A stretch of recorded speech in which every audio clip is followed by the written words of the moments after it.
कडूंनी सरकारला 2 ऑक्टोबरचा अल्टिमेटम दिलेला आहे। पाऊस डोक्यावर असल्यानं आंदोलन पुढे ढकलतोय असं बच्चू कडू यांनी म्हटलेलं आहे।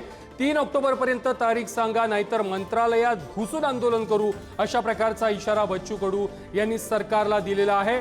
तर सक्तीची कर्जवसुली कराल तर अधिकाऱ्यांना झाडाला बांधून ठोकू, असा इशारा देखील बच्चू कडू यांनी दिलेला आहे। राज्य सरकारचा निरोप घेऊन मंत्री उदय सामंत हे काही वेळापूर्वीच बच्चू कडू यांच्या भेटीसाठी पोहोचलेले होते। कडूंच्या मागण्या लवकरात लवकर पूर्ण करण्याची आमची जबाबदारी असून कर्जमाफीसाठी 15 दिवसांमध्ये समिती स्थापन करण्याची ग्वाही देखील उदय सामंत यांनी बच्चू कडू यांना दिलेली आहे। आणि आता पाणी पिऊन बच्चू कडू यांनी आपलं उपोषण मागे घेतलेलं आहे, तुर्तास तरी स्थगित केलेलं आहे। हे पत्र शासनाने दिलेलं आहे, हा आमचा वचननामा आहे असं मानून त्यांनी आपलं आंदोलन मागे घ्यावं। शेतकऱ्यांना न्याय देण्यासाठी महायुतीचं सरकार बच्चूभाऊंसोबत आहे, हा देखील मंत्री म्हणून मी आपल्याला शब्द देतो।